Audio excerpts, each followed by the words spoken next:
Assalamualaikum warahmatullahi wabarakatuh. Selamat datang di channel Slamet Untung. Di sini tempatnya cerita-cerita horor dari kejadian nyata, kisah mistis, sampai bikin kita merinding sendiri pas di malam hari. Jangan lupa klik subscribe dan nyalakan lonceng notifikasinya, agar tidak ketinggalan cerita terbaru dari kami. Kalau sudah siap, yuk langsung kita mulai ceritanya. Tumbal di tikungan setan Gunung Slamet. Raffi masih berdiri di depan pintu rumahnya, tempat yang dulu penuh suara dan tawa. Kini yang terdengar hanya suara angin menyentuh dedaunan dan gesekan ranting di atap seng. Meski jam menunjukkan lewat tengah malam, udara di kampung ini tetap hangat, tapi tidak bisa mengusir dingin yang menempel di tubuhnya. Bukan dingin karena cuaca, tapi karena perasaan yang terus membeku di dadanya sejak menerima kabar itu. Semua keluarganya meninggal dalam satu malam. Ia menatap gagang pintu lama itu, lalu mendorongnya perlahan. Engsel pintu berbunyi pelan. Ruang tamu menyambutnya dalam sunyi. Meja kayu masih ada. Kursi rotan masih berdiri dengan goresan-goresan lama. Dan foto keluarga itu masih tergantung di dinding. Wajah ayah, ibu, adik, paman, dan bibi tertangkap dalam bingkai tersenyum dalam waktu yang telah mati. Raffi menarik napas panjang. Ia duduk di kursi rotan yang berderit. Tangannya mengusap wajah, matanya sembab. Ia belum tidur sejak kemarin. Beberapa hari lalu, kabar itu datang dari polisi sektor Wangon. Mobil yang ditumpangi keluarga Raffi tergelincir di tikungan tajam pegunungan saat mengikuti iring-iringan nikah. Tidak satu pun yang selamat. Jurang terlalu dalam, dan tubuh-tubuh mereka baru ditemukan keesokan harinya dalam kondisi yang tidak dikenali langsung. Raffi menggeleng pelan. Sejak menerima kabar itu, ia dihantui mimpi yang sama setiap malam. Dalam mimpi itu, ia berdiri di tikungan jalan yang gelap. Di seberangnya, berdiri keluarganya. Wajah mereka pucat, mata mereka kosong, dan tubuh mereka dibelit rantai hitam besar. Mereka menggerakkan bibir tapi tidak ada suara. Yang terdengar hanya gemuruh angin dan denting rantai. Ia menunduk, menekan dada. Dulu, ia selalu menghindari pulang, sibuk kerja, sibuk cari uang. Tapi sekarang, bahkan pulang pun tidak ada lagi. Yang menyambut, rumah ini kosong. Ia sendirian. Suara pintu pagar berderit mengusik lamunannya. Raffi bangkit pelan, melangkah keluar. Raffi, ia menoleh. Seorang pria tua berdiri di bawah lampu jalan yang remang. Tubuhnya kurus, rambut putih, dan tongkat kayu di tangan kanan. Raffi mengenalnya. Itu Pak Darto, tetangga lama yang tinggal. "Tigde rumah dari sini." "Iya Pak," jawab Raffi sambil menghampiri. Pak Darto menatapnya lama. "Kamu benar-benar pulang?" Raffi hanya mengangguk. Pak Darto berjalan lebih dekat. "Kau tahu Raffi, jalan itu, tikungan tempat keluargamu kecelakaan, itu bukan tempat biasa." Raffi diam. Ia menunggu kalimat selanjutnya. Pak Darto melanjutkan, pelan. "Dulu, waktu saya masih muda, sudah banyak orang yang celaka di sana. Tapi bukan sekadar kecelakaan. Orang-orang bilang, tempat itu ada penjaganya." "Penjaga?" "Ya, penunggu. Bukan makhluk yang bisa kau lihat di siang hari." Raffi menghela napas. "Saya tahu Pak, saya sudah mimpi. Terus-menerus, selalu di tempat itu." Pak Darto menatap Raffi lebih dalam. "Apa yang kamu lihat?" Raffi menelan ludah. "Mereka, keluarga saya, berdiri di sana, tapi terbelenggu rantai. Wajah mereka kosong, seperti ingin bicara, tapi tak bisa." Pak Darto memejamkan mata sebentar. "Berarti kamu sudah disentuh?" "Disentuh? Bukan secara fisik, tapi kamu sudah masuk ke wilayah yang tak semua orang bisa masuk. Tikungan itu bukan sekadar jalan, itu celah. Dan tidak semua yang mati di sana benar-benar pergi." Sunyi menggantung di antara mereka. "Lalu, saya harus bagaimana?" tanya Raffi pelan. Pak Darto mengangkat bahu. "Kadang yang sudah pergi tidak bisa diselamatkan, tapi kadang yang pergi justru tidak bisa pergi karena ada yang belum selesai." Raffi menarik napas panjang. "Saya tak ada di sana saat mereka butuh saya. Mungkin itu yang belum selesai." Pak Darto mengangguk pelan. "Bisa jadi, tapi jangan nekat. Jangan datang ke sana malam-malam. Kalau kau masih melihat mimpi itu terus, berarti tempat itu belum melepaskanmu. Raffi menunduk. Malam makin pekat. Lampu jalan berkedip perlahan. Pak Darto menepuk bahu Raffi. Kalau kau butuh sesuatu, rumah saya terbuka. Terima kasih, Pak. Pak Darto berjalan pelan menjauh. Raffi memandangi punggungnya sampai lenyap di tikungan. Ia kembali masuk ke rumah. Duduk lagi di kursi rotan. Tapi kini ia tak menoleh ke foto keluarga di dinding. Ia menatap lantai, kosong. Tangannya menggenggam lutut. Tidur pun rasanya percuma. Mimpi itu pasti datang lagi. Kepalanya mulai berat. Udara terasa pengap. Bukan karena panas, tapi karena sunyi yang terlalu pekat. Rumah ini seperti memaksa Raffi mendengar suara-suara yang tidak ia ingin dengar. Bunyi kursi berderit sendiri, dentingan sendok jatuh di dapur yang kosong, dan samar-samar suara bisikan. Raffi, suara itu lirih, tapi cukup jelas untuk membuat tengkuknya merinding. Ia menoleh cepat, tak ada siapa-siapa. Ia berdiri, napasnya pendek. Tidak ada angin, tidak ada suara. Tapi hawa rumah ini terasa berat seperti mendorongnya keluar. Seperti rumah ini tahu bahwa ia belum siap menghadapi semuanya. Ia melangkah ke kamarnya. Di balik pintu bayangan masa lalu masih menggantung. Ranjang kosong, almari tua, dan bau pakaian lama yang tak pernah dicuci. Ia duduk di tepi ranjang, menunduk. Matanya mulai basah, malam belum usai. Tapi tubuhnya mulai menyerah. Ia berbaring, menarik selimut. Tapi dalam diam pikirannya masih menggema satu pertanyaan yang tak pernah ia jawab. Kenapa mereka semua pergi tanpa sempat berpamitan? Dan malam pun kembali menelan suara apapun, meninggalkan Raffi sendirian dalam rumah yang tidak lagi hidup. Suara itu masih bergema di telinga Raffi saat ia membuka mata. Bisikan lirih yang ia dengar semalam, suara samar memanggil namanya. Tapi bukan suara yang asing, bukan pula suara angin. Itu suara ibunya, ia yakin. Selimut masih menutupi sebagian tubuhnya, tapi keringat sudah membasahi bagian dalam kaos yang ia kenakan. Matahari belum muncul, udara belum berubah, tapi hatinya sudah. Malam tadi, rumah itu memberinya lebih dari sekadar sunyi. Raffi terduduk di atas ranjang, pandangannya kosong. Ia tak tahu apakah ia sedang terjaga atau masih tertinggal di antara mimpi buruk yang berulang. Tapi satu hal yang pasti, malam ini ia tidak akan hanya diam. Ia harus pergi ke tempat itu, ke tikungan maut yang sejak dulu hanya ia dengar dari cerita-cerita orang tua. Kini, tikungan itu seperti menariknya kembali, dan ia tidak bisa lagi menolak. Langkahnya pelan saat membuka pintu rumah. Dedaunan basah tertimpa embun. Langit belum gelap total, tapi tidak pula terang. Kampung masih terlelap, hanya suara serangga dan napasnya sendiri yang terdengar. Raffi membawa senter kecil, bukan untuk melihat, tapi sekadar memberi rasa aman. Jalan menuju tikungan tidak jauh, tapi malam menjadikan jarak terasa 2 kali lipat, lebih panjang. Langkahnya terhenti di depan tikungan itu. Jalannya menurun, tebing batu di kiri, jurang dalam di kanan. Tidak ada penerangan, tidak ada suara, bahkan suara hutan pun seperti ditarik keluar dari tempat ini. Seolah tikungan itu menyedot seluruh kehidupan di sekitarnya. Raffi menyorotkan senternya ke sekitar. Batu-batu kecil tersebar. Masih ada serpihan kaca, bekas kecelakaan tempo hari, yang mengenali satu lempengan logam yang seperti sisa pelat mobil. Tapi langkahnya langsung kaku saat sinar senternya menangkap sesuatu berdiri diam di tengah tikungan. Bayangan perempuan, tegak tak bergerak. Ia tidak perlu waktu lama untuk mengenali siluet tubuh itu.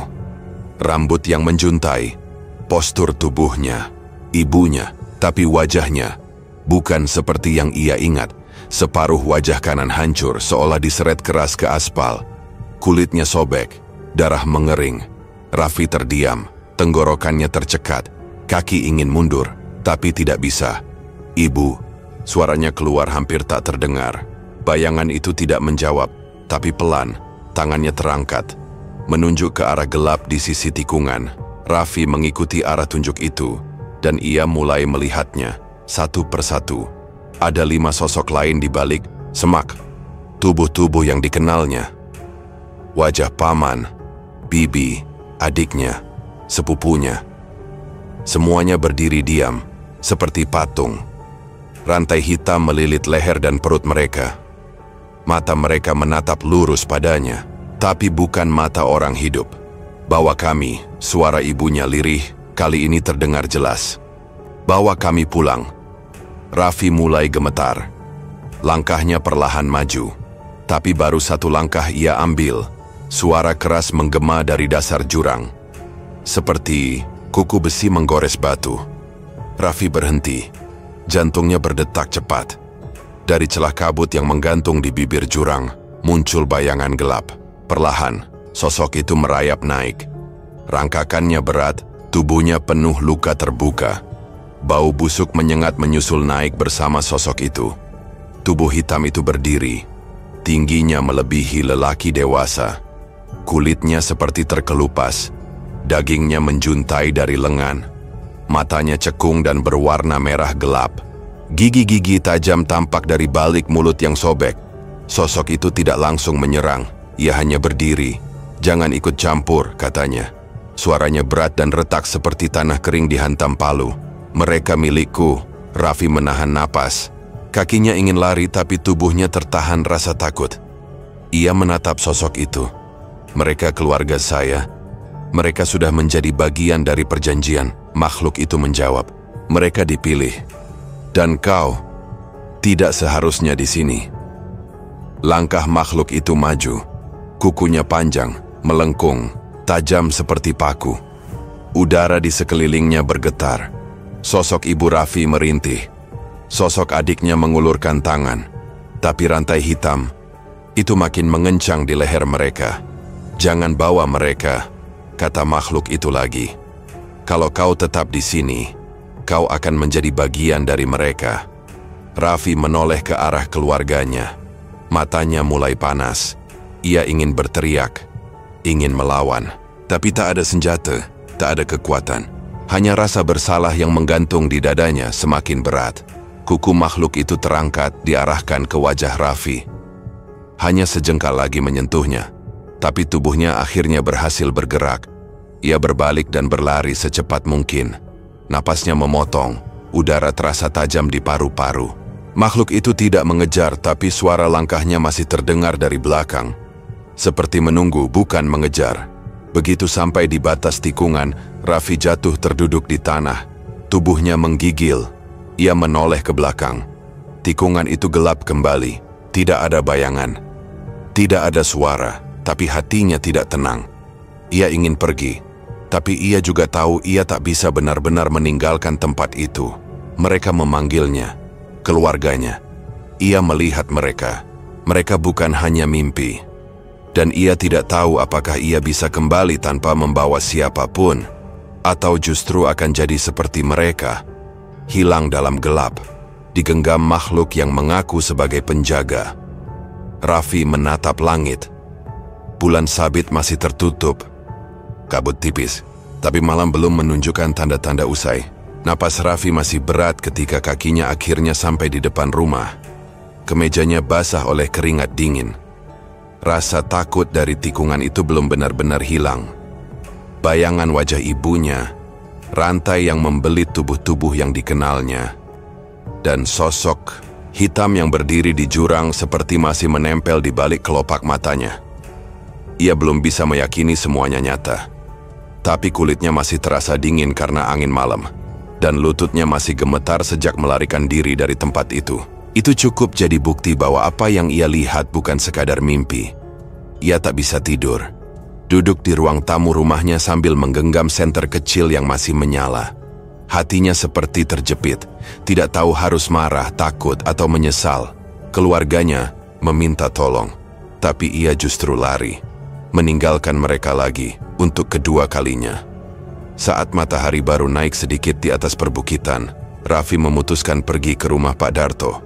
Udara pagi belum banyak berubah, masih dingin dan lembab. Jalanan kampung masih sepi, hanya ada beberapa ibu menyapu halaman dan anak kecil membawa ember ke sumur. Saat ia tiba dan mengetuk pintu kayu tua itu, Pak Darto membukanya dengan wajah lelah. Masuk dulu, ucap Pak Darto setelah melihat wajah pucat Raffi. Raffi duduk di kursi bambu. Ia tidak langsung bicara, hanya menunduk. Pak Darto menunggu, menyuguhkan segelas teh tanpa suara. Aku ke tikungan tadi malam, ucap Raffi akhirnya. Pak Darto berhenti menyesap teh. Aku lihat mereka, Pak. Semuanya. Ibu, adik, paman. Mereka berdiri di sana, tapi bukan seperti orang hidup. Wajah Pak Darto mengeras. Ia menatap Raffi lekat. Ada yang lain.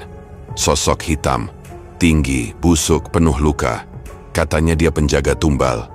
Pak Darto memejamkan mata sejenak. Kamu lihat, yang tidak seharusnya kamu lihat. Raffi menatap kosong ke gelas teh yang mengepul. Aku juga bertemu seseorang, nenek tua. Dia datang sebelum aku masuk tikungan. Dia bilang tempat itu pintu antara dunia kita dan dunia mereka yang belum tenang. Pak Darto meletakkan gelasnya pelan. Nenek seperti apa? Rambut putih, pakai tongkat kayu, kulit keriput. Wajahnya tajam, tapi matanya tidak asing seolah pernah kulihat waktu kecil. Pak Darto bangkit perlahan, membuka laci di dekat dinding dan mengeluarkan sebuah foto. Ia menyerahkannya ke Raffi. Ini dia? Raffi menatap foto lusuh itu. Ia mengangguk cepat. Iya, ini dia. Pak Darto menarik napas dalam. Itu Bu Ina. Dia sudah meninggal 2 tahun lalu. Ditemukan membusuk di gubuknya dekat hutan. Raffi menegang. Lehernya kaku. Tangannya tak sengaja menggenggam sisi kursi bambu terlalu erat. Tapi dia bicara padaku. Malam tadi, Pak Darto duduk kembali. Suaranya menurun. Ada orang-orang yang tidak benar-benar pergi, Raffi. Apalagi jika semasa hidupnya sudah terlalu dekat dengan hal-hal seperti itu. Tikungan itu bisa memanggil siapa pun yang pernah ada urusan dengannya. Raffi menunduk, dada sesak. Ia ingin menganggap semua hanya ilusi. Tapi tiap jam berlalu, kenyataan makin sulit untuk disangkal. Sore hari menjelang. Raffi berjalan pelan ke arah tikungan. Bukan untuk kembali, masuk, tapi sekadar melihat dari kejauhan. Langkahnya terhenti ketika ia melihat seseorang berdiri di tepi jalan, mengenakan jaket hitam panjang dan topi. Orang itu seperti menaburkan sesuatu dari kantong kecil ke tanah sekitar tikungan. Gerakannya cepat, seolah tak ingin dilihat. Raffi bersembunyi di balik pohon bambu. Tak lama kemudian lelaki itu menoleh. Wajahnya tidak jelas, tapi ada sorot waspada.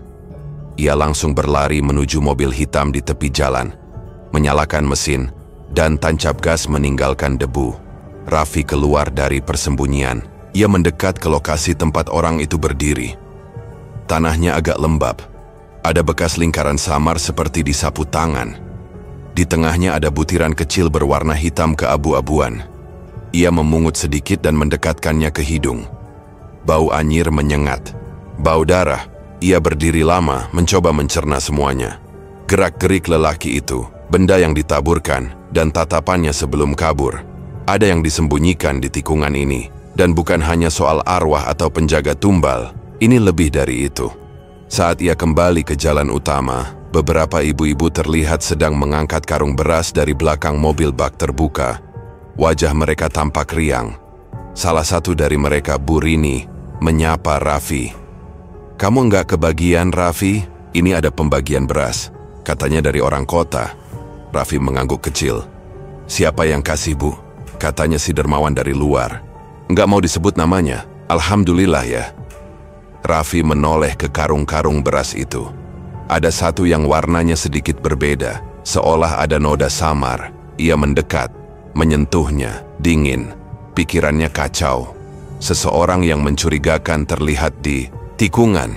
Lalu beras dibagikan tanpa nama, dan semua terjadi dalam waktu yang sama. Terlalu rapi untuk disebut kebetulan. Terlalu rapi untuk dianggap sebagai kebaikan.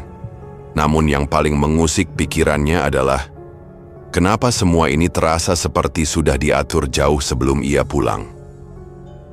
Bayangan noda samar di karung beras itu masih terekam jelas di kepala Raffi saat ia melangkah perlahan melewati jalan tanah yang menghubungkan tikungan dengan desa.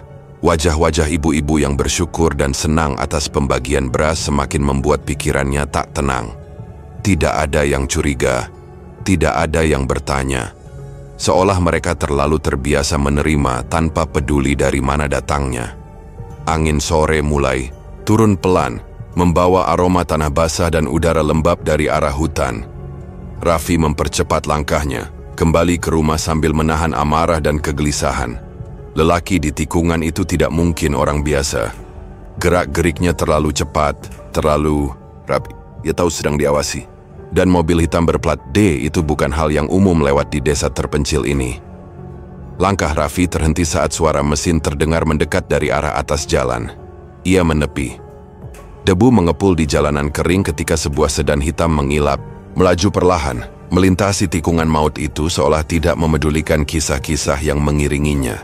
Mobil itu melambat di tengah kerumunan warga yang mulai berkumpul. Pintu terbuka. Seorang lelaki keluar. Perawakannya tegap. Rambutnya disisir rapi. Kacamata hitam menutupi sebagian wajahnya. Tapi Raffi mengenal garis dagu itu. Cara jalannya yang santai namun penuh percaya diri. "Hendra," gumam Pak Darto yang tiba-tiba muncul di samping Raffi. "Hendra siapa, Pak?" tanya Raffi cepat. Matanya tak lepas dari pria yang kini melambaikan tangan ke warga. "Hendra, anak Pak Juhari, mantan tetangga sebelah rumahmu. Dia dulu kabur ke kota, katanya kerja bangunan, lalu hilang. Gak pernah pulang. Ini pertama kali dia muncul lagi setelah lebih dari 5 tahun. Raffi diam, matanya menyempit. Hendra tersenyum lebar sambil menyapa warga, membagikan lembaran uang ratusan ribu seperti permen. Beberapa ibu langsung mengantre, anak-anak bersorak, laki-laki muda mengangguk kagum. Sementara itu, satu persatu karung beras mulai diturunkan dari bak mobil lain yang ikut bersamanya. Labelnya polos, tidak ada merek, tidak ada cap. Sama persis seperti karung yang ia lihat pagi tadi, yang ada noda samar dan bau anyir. Raffi mendekat. "Pak Hendra, dari mana datangnya beras ini?" tanyanya langsung, tanpa basa-basi. Hendra menoleh sekilas, senyumnya tipis. "Dari kota tentu saja, saya cuma bantu orang yang sedang butuh." "Orang baik biasanya tidak menyembunyikan nama," jawab Raffi pelan tapi tegas. Hendra tertawa pendek. "Orang kota sudah biasa memberi tanpa perlu disebut-sebut, Mas."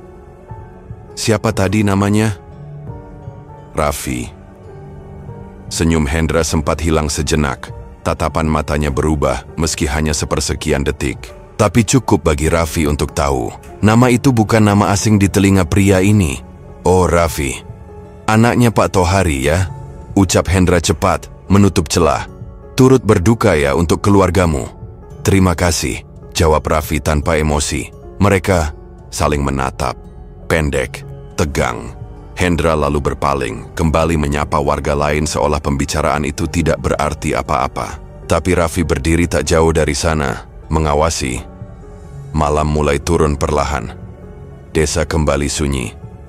Tapi rumah megah yang baru dibangun di atas tikungan itu kini terang oleh lampu-lampu putih yang menyala sepanjang pagar besi. Dari balik semak-semak kecil, Raffi berjongkok diam, hanya berjarak beberapa meter dari tembok rumah. Ia sudah di sini hampir 1 jam, menunggu, mengawasi, dan apa yang dilihatnya nyaris membuat dadanya berhenti berdetak. Dari sisi belakang rumah, muncul sosok pria, Hendra, tapi kali ini telanjang bulat. Tubuhnya berkilau diterpa cahaya dari dalam rumah. Di tangannya sebuah nampan kecil berwarna perak.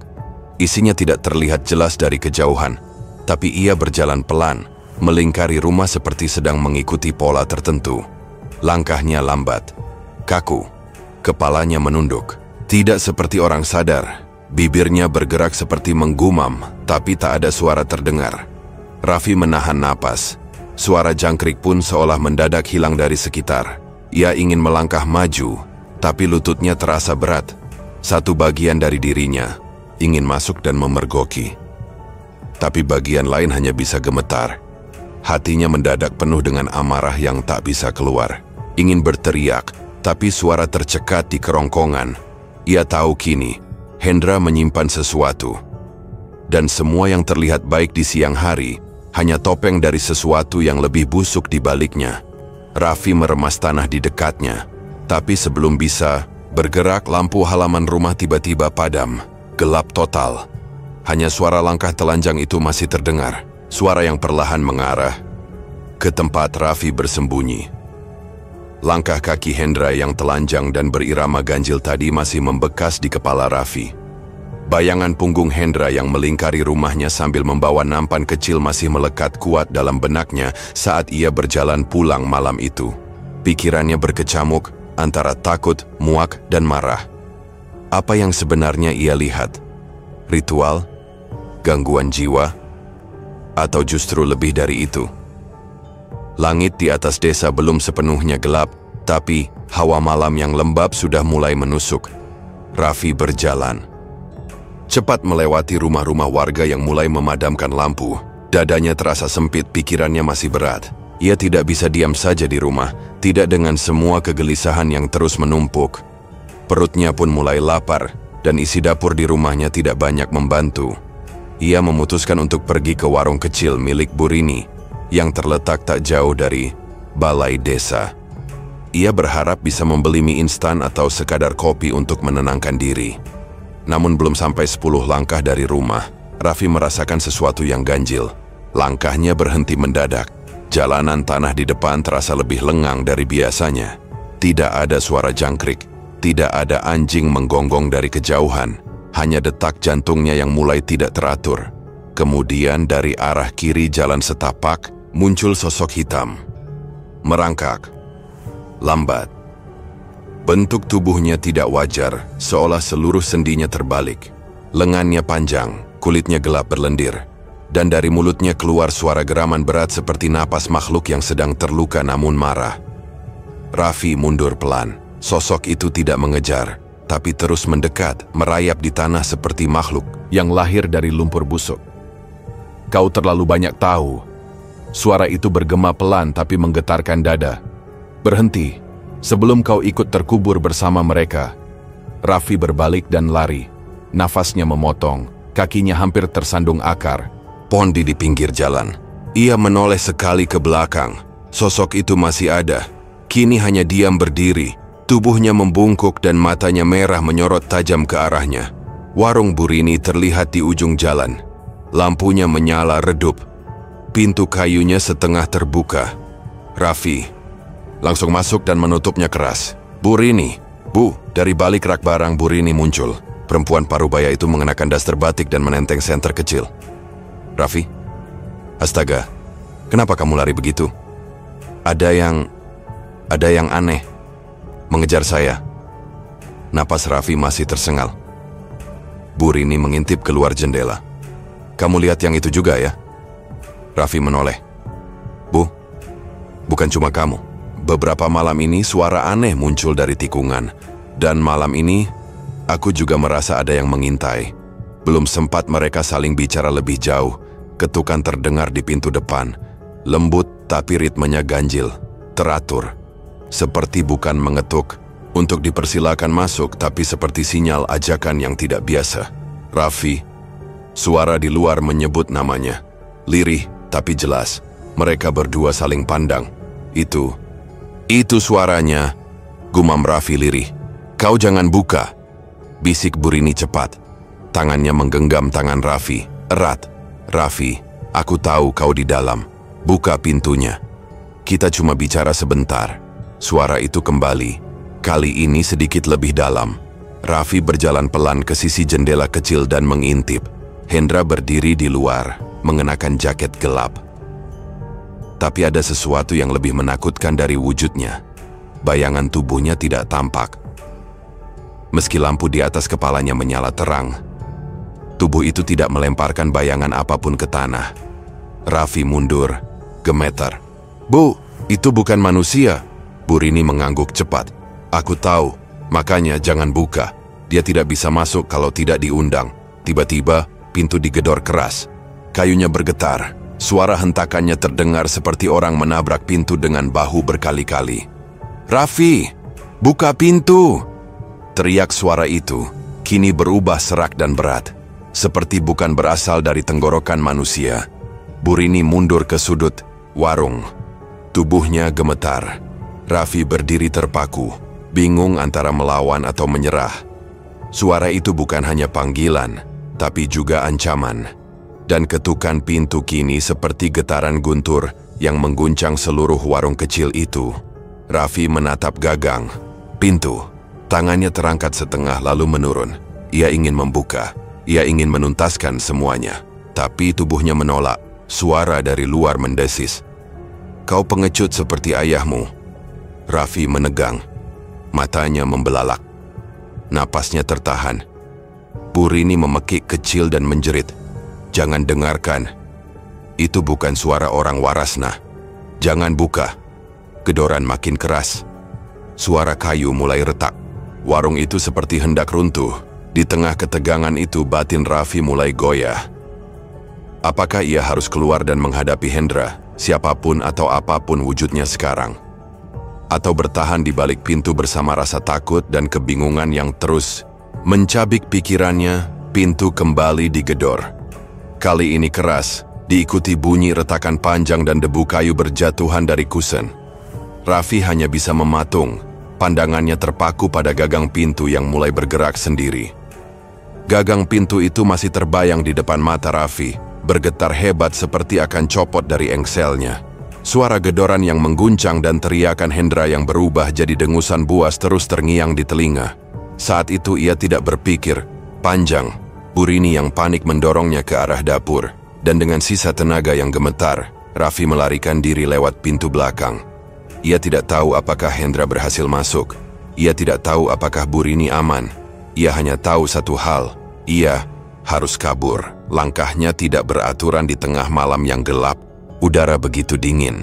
Nafasnya mengejar detak jantung yang makin tak karuan. Setelah berputar melewati gang kecil dan pohon pisang di belakang rumah tetangga, ia akhirnya kembali ke rumahnya. Menutup pintu, menggemboknya, dan jatuh terduduk di lantai. Ia tak tidur. Tak bisa. Mata hanya menatap langit-langit. Jari-jarinya menggenggam lantai seperti mencari pegangan. Pikirannya penuh, bukan hanya karena suara itu, tapi karena Burini. Ia meninggalkannya sendirian.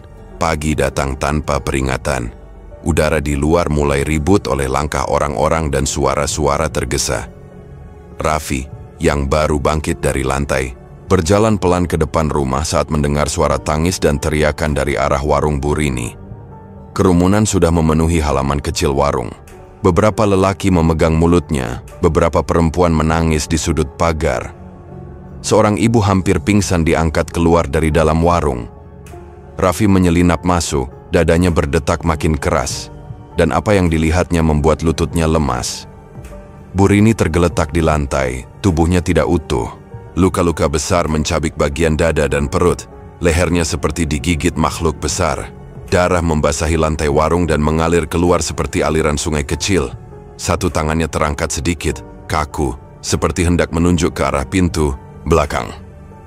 Raffi membeku. Dunia di sekelilingnya perlahan menjadi bisu. Semua suara lenyap di telinga, kecuali detak jantungnya sendiri. Nafasnya mulai berat. Matanya panas. Punggungnya dingin. "Dia mati karena kamu," bisik suara di kepalanya sendiri, pelan tapi tajam. "Kamu yang lari, kamu yang membiarkannya." Seseorang menepuk pundaknya. Raffi menoleh. Pak Darto berdiri, di sampingnya wajahnya pucat. "Sudah Raffi, jangan terlalu lama di sini." Tapi Raffi tidak menjawab. Matanya terpaku pada seseorang di balik kerumunan. Seorang pria berdiri santai di pinggir keramaian. Wajahnya teduh, bajunya bersih, tapi senyum di wajahnya menyayat.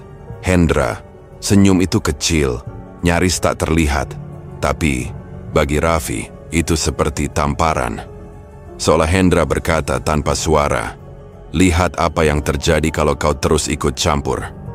Raffi mengepalkan tangan, tapi tubuhnya masih terlalu lemas untuk melakukan apapun. Ia ingin maju, ingin menyerang, ingin mengusir senyum itu dari wajah Hendra. Tapi kaki-kakinya tak bisa bergerak. Hendra menoleh perlahan, seperti sudah puas, lalu berjalan pergi. Satu langkah demi satu langkah dengan tenang, meninggalkan kerumunan dan darah yang baru saja dia ciptakan tanpa menyentuh apapun. Pak Darto memegang bahu Raffi. "Ayo kita keluar." Udara di sini buruk. Raffi ikut berjalan, tapi langkahnya berat. Setiap tetes darah di lantai seolah menempel di sepatunya. Setiap langkah adalah rasa bersalah. Ia merasa seperti pengkhianat. Ia tahu Burini tak bisa melawan sendirian. Tapi ia memilih lari. Bukan sekali tapi 2 kali. Pertama dari keluarga, lalu dari Burini. Di depan pagar warung Raffi menatap tanah. Matanya tidak bisa menatap siapapun. Warga yang lewat memandangnya dengan wajah aneh. Ada yang kasihan, ada yang curiga. Tapi semua sama, menyimpan diam. Dalam hati, amarah Raffi mulai membara. Ia tahu siapa pelakunya. Ia tahu siapa yang harus bertanggung jawab. Tapi tidak ada bukti, tidak ada keberanian. Hendra terlalu licin, terlalu kuat, terlalu kebal. Namun dari semua yang paling menyakitkan bukan karena ia tidak bisa melawan, tapi karena hatinya sendiri penuh dengan rasa takut. Dan rasa takut itu dibalut dendam yang semakin panas. Senyum tipis Hendra yang menyeringai dari balik kerumunan saat tubuh Burini tergeletak berdarah tak pernah benar-benar hilang dari kepala Raffi. Gambar itu melekat seperti luka bakar, dan makin ia ingat, makin dalam amarahnya menggerogoti. Ia tak bisa tidur, tak bisa diam. Burini tidak mati karena kecelakaan, bukan juga karena takdir. Itu pesan. Pesan bahwa siapapun yang tahu akan disingkirkan. Pesan dari Hendra ke langit malam, kembali gelap. Tidak ada bulan. Hanya suara serangga dan embusan angin yang lewat seperti bisikan. Raffi berdiri diam di ujung gang menuju rumah besar di pinggir tikungan, rumah Hendra. Lampunya menyala terang, lebih terang dari rumah manapun di desa. Tapi bagi Raffi, cahaya itu tak membawa rasa aman, justru menjadi penanda tempat yang paling kotor, tempat yang penuh kebusukan. Langkahnya maju, perlahan tapi pasti. Jantungnya berdetak seperti jenderang. Pintu gerbang rumah tidak dikunci. Ia mendorongnya pelan. Berderit. Ia terus berjalan melewati taman depan yang tertata rapi. Udara di sekitar rumah itu terasa lebih dingin dari biasanya. Tak ada suara dari dalam. Tapi Raffi tahu, Hendra ada di sana. Begitu jari-jarinya menyentuh gagang pintu utama, semuanya terjadi cepat. 2 pria berjubah hitam muncul dari sisi kanan dan kiri, menyeretnya ke dalam rumah dengan tenaga yang jauh di luar dugaan. Raffi tak sempat melawan. Tangan dan kakinya diikat dengan tali kasar. Matanya ditutup kain. Ia hanya bisa merasakan tubuhnya diseret melewati lantai dingin, menuruni tangga yang curam, hingga akhirnya dibanting ke kursi kayu yang kasar. Suara derit besi dan pintu besi berkarat menandakan ia berada di ruangan tertutup, bawah tanah. Ketika kain penutup matanya dibuka, cahaya remang-remang dari lampu kuning menerangi ruang sempit penuh simbol aneh di dinding. Di seberangnya, Hendra berdiri dengan wajah tenang dan senyum yang tak lagi disembunyikan. "Akhirnya kamu sampai juga," ucap Hendra santai. Raffi hanya memandangi tanpa kata. Nafasnya masih berat. Tubuhnya sedikit gemetar, tapi bukan karena takut, karena menahan marah. "Kau mau tahu semuanya kan?" lanjut Hendra sambil berjalan memutar ruangan. "Baiklah, aku akan jelaskan. Biar kau mati dengan kepala yang paham." Ia mendekat. "Aku tidak kaya karena kerja keras. Aku tidak sukses karena pintar. Aku membuat perjanjian, pesugihan, dengan syarat 1 tumbal nyawa di tikungan setiap tahun. Harus mati, harus utuh, dan bukan mati biasa, harus dikorbankan." Raffi menatapnya tajam. "Dan keluargaku?" Hendra mengangguk pelan. "Bagian dari tumbal besar, semacam bonus. 6 nyawa sekali jalan. Aku mendapat rumah ini, usaha lancar dan kekuatan untuk mengusir siapapun yang tahu rahasia ini." Raffi mengepalkan tangan. "Kau pembunuh." "Aku realistis. Semua orang ingin kaya, kan? Aku hanya lebih berani daripada yang lain." Langkah Hendra makin dekat. "Tapi kamu mengganggu. Kamu harusnya mati bersama mereka. Tapi kau selamat. Dan itu membuat segalanya jadi repot." Raffi meludah ke lantai. "Aku tidak takut mati. Aku hanya ingin lihat kau jatuh." Hendra tertawa. "Pendek. Sayang sekali, Kau yang akan lebih dulu tumbang. Ia mengangkat tangan, memberi isyarat kedua pria berjubah. Tapi sebelum mereka sempat mendekat, suara bentakan keras terdengar dari atas. Pintu rumah didobrak. Suara langkah kaki berlarian. Raffi mengenali suara itu, Pak Darto. Teriakan lantang menggema, Allahu Akbar. Tebu ireng dan daun bidara dilempar masuk ke ruangan. Disusul percikan air dari botol plastik yang dilemparkan seseorang. Asap tipis muncul dari sudut ruangan, dan suara dengusan keras keluar dari mulut kedua pria berjubah yang kini menggeliat di lantai. Hendra mundur, panik. Wajahnya pucat. Jangan dekatkan benda itu padaku. Pak Darto masuk, disusul. 3 warga lain, mereka memegang obor tebu ireng dan botol rukiah. Kami sudah tahu segalanya, Hendra. Tikungan itu beras berdarahmu dan perjanjianmu, ucap Pak Darto tegas. Hendra berteriak, kalian tidak tahu apa yang kalian hadapi. Kalian pikir ini cuma soal kaya? Ini soal kekuasaan, tentang siapa yang bisa mengendalikan kematian. Pak Darto tidak bergeming. Ia melangkah maju dan menaburkan air rukiah ke arah Hendra. Suara mendesis terdengar seperti besi terbakar. Hendra mundur ke sudut ruangan. Sementara itu, pria berjubah yang tadi menyergap Raffi kini meringkuk. Tubuhnya seperti meleleh. Bau hangus menyengat. Raffi masih terikat, tapi matanya tak lepas. Dari wajah Hendra, ada takut di sana. Untuk pertama kalinya, ia melihat Hendra tak lagi bisa menyembunyikan siapa dirinya. Sosok kuat yang selama ini mengintimidasi, kini hanya seorang pengecut yang terbakar rahasia sendiri. Namun di dada Raffi, kemarahan belum padam. Ia ingin berdiri, ingin memukul, ingin membalas. Tapi tubuhnya masih terikat. Dan di saat suara gaduh, di sekitarnya makin ramai, batinnya malah semakin kacau. Ia sadar, rasa takut dan dendam di dalam dirinya mulai bercampur menjadi satu hal baru. Keinginan untuk menghabisi, bukan hanya membongkar. Dan saat suara teriakan Hendra menggema di ruangan sempit itu, mata Raffi tidak berkedip, menatap satu titik, tempat. Luka belum dibalas. Sorot mata Raffi masih tertancap tajam ke arah Hendra, seperti bara yang tak padam. Tubuhnya masih terikat, tapi amarahnya yang menyala membuat semua rasa takut hilang. Tadi, di ruang bawah tanah sempit itu, ia mendengar pengakuan yang lebih kejam dari apapun yang pernah dibayangkannya. Tentang Tumbal, tentang keluarganya, tentang darah yang ditukar dengan uang. Tapi sekarang bukan waktu untuk menangis.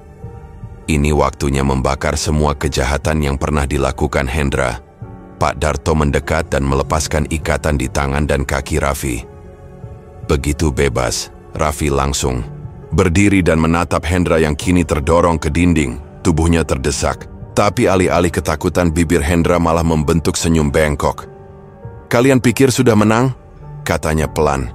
Kalian belum lihat apa yang kusembunyikan. Tiba-tiba, Hendra menggigit jarinya sendiri. Darah mengalir.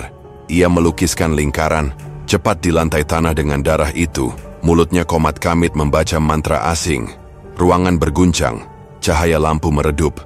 Bau busuk menyengat.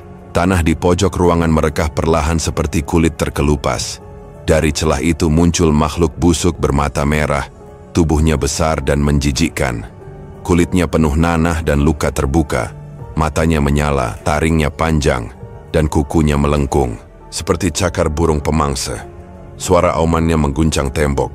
Warga yang ikut masuk langsung mundur ketakutan. Pak Darto berteriak, "Jangan biarkan dia menyentuh siapapun." Makhluk itu menoleh langsung ke arah Raffi. Matanya merah menyala menembus tubuhnya. Tapi kali ini Raffi tidak gentar. Ia menoleh ke arah Pak Darto yang menyerahkan botol berisi air doa dan sejumput daun bidara yang telah direndam semalaman. Raffi menggenggam botol itu erat, lalu menatap makhluk itu. "Kau bukan siapa-siapa. Kau cuma alat, dan sekarang waktumu habis." Makhluk itu mengaum, mengangkat tangan seperti hendak mencabik. Tapi sebelum bisa bergerak lebih jauh, Raffi melempar air doa tepat ke wajahnya sambil berseru, "Bismillah, hasbunallahu wa ni'mal wakil." Air itu menyentuh tubuh makhluk itu seperti minyak tersiram api. Tubuhnya langsung terbakar, Api menjalar cepat dari wajah hingga ke seluruh tubuh. Makhluk itu menggeliat liar, suaranya berubah jadi jeritan yang tak manusiawi. Dinding bergema, tanah bergetar, panas membakar udara. Hendra menjerit keras, tubuhnya juga mulai terbakar dari ujung kaki. Ia menatap Raffi, matanya melebar ketakutan. Tidak, tidak, ini tidak seharusnya. Ucapannya terputus saat api menyambar wajahnya. Ia terbakar perlahan, mulai dari kulit hingga ke dalam. Napasnya terakhir adalah jeritan yang tak akan dilupakan siapapun yang mendengarnya malam itu. Sementara itu, dua pria berjubah hitam yang masih hidup terkena tebu ireng yang diayunkan Pak Darto. Tubuh mereka mendesis seperti air menyentuh besi panas. Kaki mereka lumpuh, mulut mereka hanya mampu berteriak tanpa arti. Lalu tubuh mereka menggeliat di lantai hingga lemas. Asap menyelimuti ruangan. Raffi berdiri di tengah kepulan itu. Napasnya berat, keringat mengalir deras. Tapi matanya tak berkedip, menatap satu titik. Abu Hendra yang tersisa. Dari atas terdengar suara pintu diketuk keras. Seorang warga berteriak, "Pak Darto, di atas, ada yang terkunci." Raffi dan dua warga lain segera naik ke lantai 2. Mereka mendobrak satu kamar. Begitu terbuka, seorang wanita muda tergeletak di sudut ruangan, hanya ditutupi kain hitam lusuh. Tubuhnya gemetar, matanya kosong, rambutnya acak-acakan. Aku dipaksa. Setiap malam, katanya pelan. Aku bukan istrinya. Aku cuma gadis dari kota. Dia bilang aku akan dijadikan istri, tapi dia paksa aku ikut ritual. Raffi memberikan selimut tebal dan menenangkan wanita itu. Ia tidak tahu siapa namanya, dari mana asalnya, dan berapa lama dia telah dikurung. Tapi melihat matanya yang sayu dan tubuhnya yang gemetar, Raffi merasa satu hal dalam dirinya berubah. Ia bisa menyelamatkan seseorang. Untuk pertama kalinya sejak kecelakaan itu, dadanya terasa longgar. Ia masih belum bisa menghidupkan keluarganya, tapi ia telah menghentikan Hendra, telah mematahkan perjanjian, dan telah memutus rantai yang selama ini membelenggu banyak jiwa. Namun saat ia menatap keluar, jendela ke arah tikungan gelap yang diam-diam masih berdiri tegak di kejauhan, ia tahu belum semua selesai. Asap dari tubuh Hendra yang hangus belum sepenuhnya hilang ketika suara takbir perlahan memecah ruangan sempit itu. Bau darah, keringat, dan debu menyatu jadi satu aroma yang tak bisa dijelaskan. Raffi berdiri di tengah ruangan, masih menggenggam botol air doa yang kini hanya tersisa setengah. Tubuhnya gemetar, bukan karena takut, tapi karena jiwanya baru saja melewati ambang batas yang tak pernah ia sangka akan dilewatinya. Beberapa warga sibuk menutup pintu-pintu ruangan dan mengikat dua sisa antek Hendra yang kini hanya bisa mengerang lirih, tak mampu melawan. Pak Darto berjalan pelan ke arahnya, meletakkan tangan di bahu Raffi. Tidak ada kata-kata, hanya sorot mata yang menyampaikan semuanya. Sudah cukup. Namun Raffi tahu, ini belum selesai. Langkah mereka keluar dari rumah megah itu terasa berat. Udara malam masih menyisakan hawa gelap. Warga sudah mulai berkumpul di luar pagar, wajah-wajah mereka cemas, ingin tahu, dan setengah tak percaya. Ketika tubuh Hendra yang sudah membatu dibopong keluar, seisi desa hanya bisa terdiam. Tak ada teriakan, tak ada sorak kemenangan. Yang ada hanya satu hal, kesadaran bahwa selama ini mereka hidup berdampingan dengan sesuatu yang sangat jahat. Rumah itu disegel, pintu-pintunya dipaku, jendela ditutup rapat.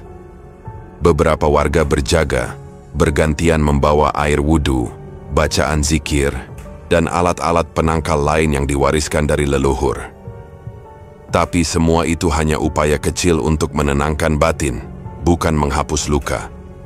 Raffi tidak ikut bicara. Ia hanya berdiri di seberang jalan, menatap tikungan maut yang kini terlihat lebih sunyi dari biasanya. Tanah di sana sudah dibersihkan, tapi setiap orang yang lewat akan tetap bisa mencium bau samar besi dan darah, terutama jika angin datang dari arah jurang. Hari-hari berikutnya berjalan lambat. Kegiatan desa kembali seperti semula, namun dengan satu perbedaan yang mencolok. Tidak ada lagi yang mau melewati tikungan itu setelah matahari terbenam.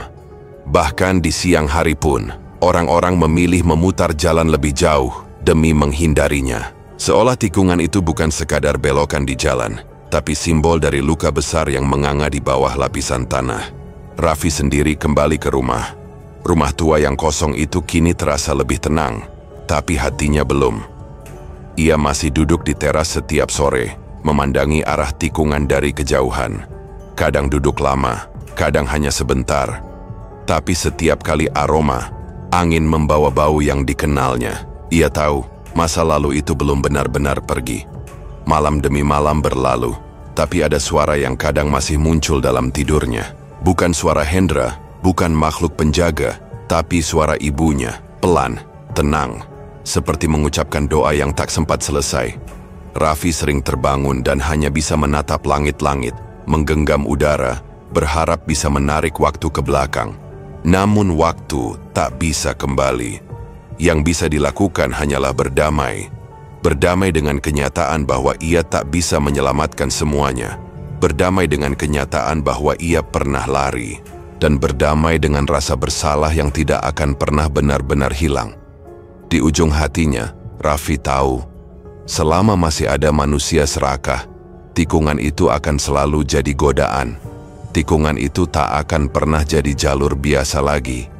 Ia akan selalu menjadi saksi bisu dari perjanjian iblis yang nyaris menghabiskan seluruh keluarganya. Raffi berdiri di depan pagar rumah, menatap langit malam yang mulai jernih. Tak ada suara, hanya angin yang lewat membawa dingin yang tak asing. Ia menutup mata sejenak, lalu berbisik pelan, "Aku tidak akan biarkan mereka kembali. Cukup sampai di sini." Tikungan itu tak lagi sama. Tapi sekarang, setidaknya, ada seseorang yang berjaga.